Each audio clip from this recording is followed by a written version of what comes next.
নমস্কাৰ, মই ত্ৰিদীপ ভগৱতী এটা নতুন ভিডিঅ'লৈ আপোনালোকৰ কাষলৈ আহিছোঁ।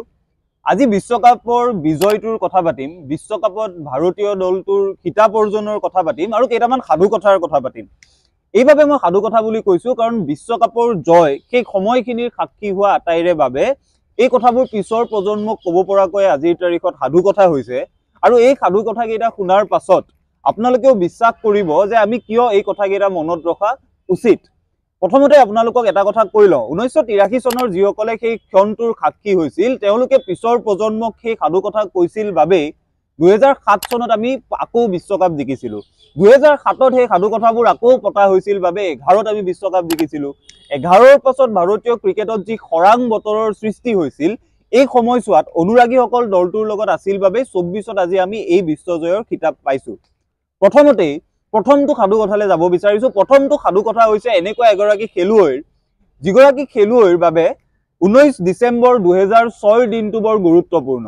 আপোনালোকে হয়তো ভাবিছে 19 ডিচেম্বৰ 2006টো ভাৰতে বিশ্বকাপ জিকা নাছিল। এই দিনটোৰ কথা মই আজি কিয় পাতিব খুজিছোঁ, সেইদিনা ৰঞ্জী ট্ৰফিত এখন খেল হৈছিল দিল্লী আৰু কৰ্ণাটকৰ মাজত। ফিৰোজ শ্বাহ কোটলা ষ্টেডিয়াম, দিল্লীৰ বিখ্যাত ফিৰোজ শ্বাহ কোটলা ষ্টেডিয়ামত দিল্লী আৰু কৰ্ণাটকৰ মাজত এখন ৰঞ্জী ট্ৰফিৰ খেল হৈছিল। খেলখনত কৰ্ণাটকে প্ৰথমে বেটিং কৰি 446 ৰানৰ এটা বৃহৎ টাৰ্গেট থিয় কৰাইছিল। তাৰ পাছত দিল্লীয়ে যেতিয়া সেই টাৰ্গেটটো অনুসৰণ কৰিবলৈ আগবাঢ়িছিল, দিল্লীৰ কেইবাটাও উইকেট অতি কম ৰানত আঁতৰি গৈছিল। তেতিয়া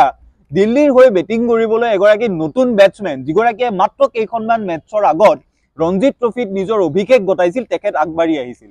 তেখেতে যেতিয়া দিনটোৰ শেষ হ'ল, মানে দিনটোৰ খেলৰ অন্ত পৰিল, তেতিয়া 40 ৰানত তেখেত নট আউট হৈ থাকিল। 40 ৰানত যেতিয়া বেটছমেনগৰাকী নট আউট হ'ল, তাৰ পাছত গোটেই দলবিলাক নিজৰ নিজৰ স্থানলৈ ঘূৰি গ'ল। যিহেতু দিল্লীত খেল হৈছিল, খেলুৱৈগৰাকীৰ ঘৰ আছিল দিল্লীত, খেলুৱৈগৰাকী নিজৰ ঘৰলৈ গ'ল। খেলুৱৈগৰাকী যেতিয়া নিজৰ বিকাশপুৰীত থকা ঘৰলৈ গ'ল,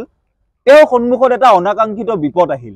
ঘৰলৈ যোৱাৰ পাছত তেওঁ গম পালে ইতিমধ্যে তেওঁৰ দেউতাক প্ৰেম কোহলিৰ এটা হাৰ্ট এটেক হৈ মৃত্যু হৈছে। এতিয়া খেলুৱৈগৰাকীৰ সন্মুখত দুটা অপশ্যন আছিল। প্ৰথম অপশ্যনটো আছিল তেখেতে নিজৰ দেউতাকৰ শেষকৃত্য সম্পন্ন কৰিব, আৰু দ্বিতীয় অপশ্যনটো আছিল তেখেতে 40 ৰানত যিটো ইনিংছ আধৰুৱা হৈ আছে, সেই ইনিংছটো সম্পূৰ্ণ কৰিবলৈ পিছৰ দিনা অৰ্থাৎ পাছদিনা পুনৰবাৰ ফিৰোজ শ্বাহ কোটলালৈ যাব। এই মানুহজনে তেতিয়া যিটো কাম কৰিলে, সেই কামটোৰ বাবেই আমি এই কাহিনীটো জনাটো বৰ দৰকাৰী। এগৰাকী সাধাৰণ খেলুৱৈয়ে তেতিয়া নিজৰ পিতৃৰ শেষকৃত্য সামৰি নিশ্চয়কৈ সেই কামত ব্যস্ত হ'লহেঁতেন। কিন্তু এই খেলুৱৈগৰাকীয়ে ৰাতিপুৱা 5 বজাত নিজৰ কোচক ফোন কৰি ক'লে যে দেউতাই হয়তো তেতিয়াহে শান্তি পাব যেতিয়া মই পুনৰবাৰ বেটিং কৰিবলৈ যাম, আৰু নিজৰ দেউতাকক মৃত্যু শয্যাত শুৱাই থৈ বেটছমেনগৰাকীয়ে ৰাতিপুৱা ফিৰোজ শ্বাহ কোটলালৈ গ'ল। বেটছমেনগৰাকীক ফিৰোজ শ্বাহ কোটলালৈ লৈ গৈছিল তেখেতৰ সতীৰ্থ ঈশান্ত শৰ্মাই। ঈশান্ত শৰ্মাই এই গোটেই ঘটনাটো সন্দৰ্ভত কৈছে, যেতিয়া সেই বেটছমেনগৰাকীক তেওঁ ফিৰোজ শ্বাহ কোটলালৈ নিজৰ গাড়ীৰে লৈ গৈ আছিল, তেওঁলোকৰ মাজত একো কথা হোৱা নাছিল। ঈশান্ত শৰ্মাই বেটছমেনগৰাকীক কি বুলি সান্তনা দিব, এই কথাই বাৰে বাৰে ভাবি আছিল। আৰু যেতিয়া খেলপথাৰ পাইছিল, দলৰ আটাইবোৰেই যেতিয়া সেই খেলুৱৈগৰাকীক সান্তনা দিবলৈ আগবাঢ়ি আহিছিল, ল'ৰাজনে, সেই নতুন তাৰকাজনে হুক হুকাই কান্দিছিল আৰু কন্দাৰ পাছত পুনৰবাৰ বেটখন হাতত লৈ ফিৰোজ শ্বাহ কোটলালৈ গতি কৰিছিল।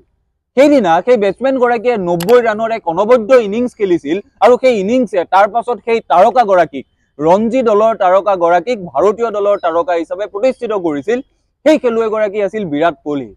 পিতৃৰ চিতাৰ পৰা পিতৃক নিজৰ চিতাত তুলি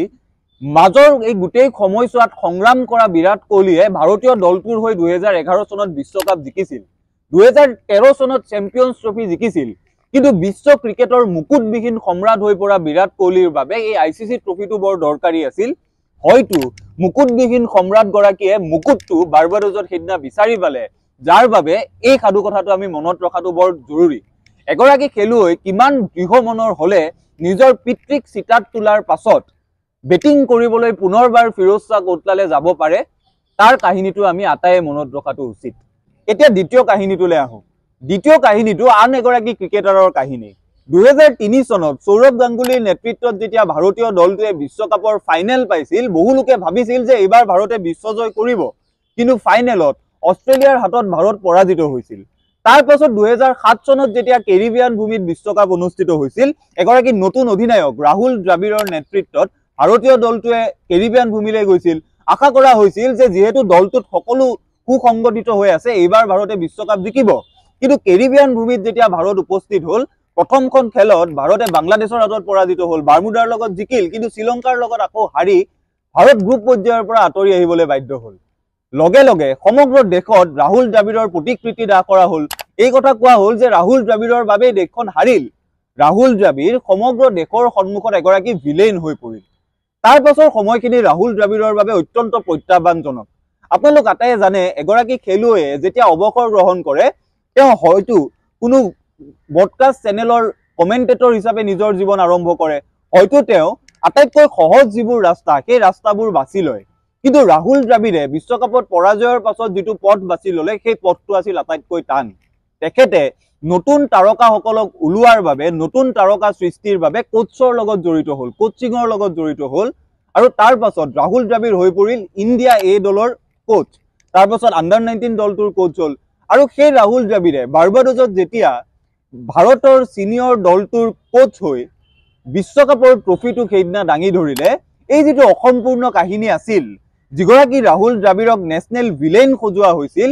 সেই ৰাহুল দ্ৰাবিড় নেশ্যনেল হিৰো হৈ পৰিল আমি চক দে ইণ্ডিয়া চিনেমাখনত কবিৰ খানৰ যিটো চৰিত্ৰ দেখো যিটো চৰিত্ৰক সমগ্ৰ দেশত ভিলেন সজোৱা হয় আৰু সেই চৰিত্ৰটোৰ কোচিঙত যেতিয়া দলটোৱে বিশ্বজয় কৰে তেওঁ নেশ্যনেল হিৰো হৈ পৰে তাৰ এক সমাৰ্থক দৃশ্য আমি ৰাহুল দ্ৰাবিড়ৰ ক্ষেত্ৰত দেখিবলৈ সক্ষম হৈছো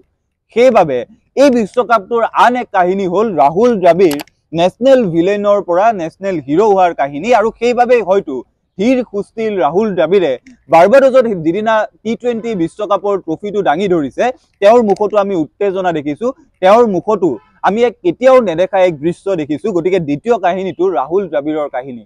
তৃতীয় কাহিনীটোলৈ আহোঁ তৃতীয় কাহিনীটো এগৰাকী খেলুৱৈৰ কাহিনী যিগৰাকী খেলুৱৈয়ে যেতিয়া তেওঁ প্ৰথম ক্ৰিকেট খেলিবলৈ আৰম্ভ কৰিছিল ভাৰতীয় দলৰ হৈ তেতিয়াই 2007 চনত টি20 বিশ্বকাপ জিকিছিল কিন্তু 2011 চনৰ যেতিয়া বিশ্বকাপৰ দল ঘোষণা কৰা হ'ল এই খেলুৱৈগৰাকীক কিন্তু সেই দলত ৰখা নহ'ল তেখেত হতাশ হৈছিল তাৰ পাছত যেতিয়া এই খেলুৱৈগৰাকীয়ে আইচিচি ট্ৰফিত ভাৰতৰ হৈ খেলাৰ সুযোগ পাইছে প্ৰত্যেকবাৰেই ভাৰতীয় দলটোক তেওঁ সমুখৰ পৰা নেতৃত্ব দি আহিছিল কিন্তু 2023ত আহমেদাবাদৰ সেই ৰাতিটোত অলপৰ কাৰণে তেওঁ বিশ্বজয়ৰ পৰা দূৰত থাকিব লগা হৈছিল সেই খেলুৱৈগৰাকী হ'ল ৰোহিত শৰ্মা যেতিয়া ৰোহিত শৰ্মাৰ নেতৃত্বত ভাৰতে বাৰ্বাডোজত ট্ৰফিটো দাঙি ধৰিলে এই যিটো অসম্পূৰ্ণ সপোন ৰোহিত শৰ্মাৰ যিটো অসম্পূৰ্ণ সপোন 2011 চনত দলত স্থান নোপোৱা ৰোহিত শৰ্মাৰ যিটো অসম্পূৰ্ণ সপোন এই সপোনটো পূৰ্ণ হ'ল গতিকে তাৰ পিছৰ কাহিনীটো হ'ল ৰোহিত শৰ্মাৰ কাহিনী আপোনালোক আটাইয়ে জানে যেতিয়া ফাষ্ট বলিঙৰ কথা আমি পাতো আমাৰ মনত ৱেষ্ট ইণ্ডিজৰ সেই ওখ বোলাৰবোৰ ভাহি আহে আমি যেতিয়া ফাষ্ট বলিঙৰ কথা পাতো অষ্ট্ৰেলিয়াৰ বেগী বোলাৰৰ ছবিবোৰ আমাৰ মুখলৈ আহে পাকিস্তানৰ বোলাৰৰ ছবি আমাৰ মুখলৈ আহে কিন্তু আপোনালোকে কল্পনা কৰিব পাৰেনে যে ভাৰতত এদিন এনেকুৱা এগৰাকী ফাষ্ট বোলাৰৰ জন্ম হ'ব যিগৰাকী ফাষ্ট বোলাৰে নিজৰ দমত গোটেই খেলখন উলুটাই দিব পাৰে সেই সপোন কিন্তু 2024 এই বিশ্বকাপে আমাক দিঠক কৰি থৈ গ'ল সেই খেলুৱৈগৰাকী হ'ল জসপ্ৰীত বুমৰাহ গতিকে 2024 এই বিশ্বকাপত ভাৰতীয় ক্ৰিকেটে ইমান দিনে বিচাৰি থকা সেই ফাষ্ট বোলাৰজনকো বিচাৰি পালে গতিকে বিশ্বকাপটো জসপ্ৰীত বুমৰাহৰ উত্থানৰো কিন্তু এটা উজ্জ্বল কাহিনী শেষৰ মানুহজনৰ কাহিনীটোলৈ আগবাঢ়িছো শেষৰ কাহিনীটো কাৰ আপোনালোক আটাইয়ে জানে আজিৰ তাৰিখত ছ'চিয়েল মিডিয়াত যি ট্ৰলিং কৰা হয় এই ট্ৰলিঙে যিকোনো এগৰাকী সুস্থ মানুহক হতাশ কৰি তুলিব পাৰে বিমৰ্ষ কৰি তুলিব পাৰে যোৱা ছমাহে এই দেশখনত যদি কাৰোবাক ট্ৰল কৰা হ'ল এই যোৱা ছমাহে এই দেশখনক যদি কাৰোবাক আটাইতকৈ বেছি ট্ৰলিং কৰা হ'ল সেই ব্যক্তিগৰাকী হ'ল হাৰ্দিক পাণ্ডিয়া কিন্তু আপোনালোক আটাইয়ে জানে যেতিয়া বাৰ্বাডোজৰ ফাইনেলখনত ভাৰতক 16 ৰান ডিফেন্ড কৰিব লগা আছিল তেতিয়া বল লৈ আগুৱাই যোৱা হাৰ্দিক পাণ্ডিয়াৰ মাজত ট্ৰলিঙৰ পৰা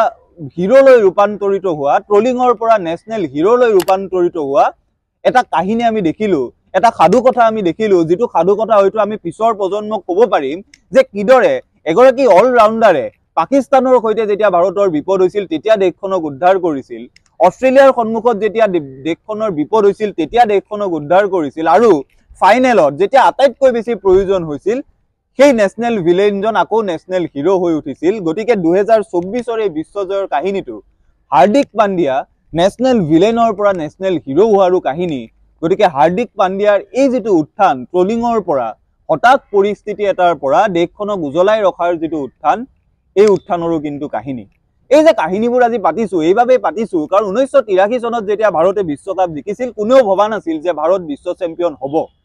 সেইভাবে সেই গোটেই ভাৰতৰ কাহিনীটো এটা সাধু কথালৈ ৰূপান্তৰিত হৈছিল 2007 চনত T20 World Cup যেতিয়া ভাৰতে জিকিছিল কোনেও ভবা নাছিল যে এটা নতুন দল গৈ ভাৰতে বিশ্বকাপ জিকিব সেইভাবে 2007 চনৰ কাহিনীটো এটা সাধু কথালৈ ৰূপান্তৰিত হৈছিল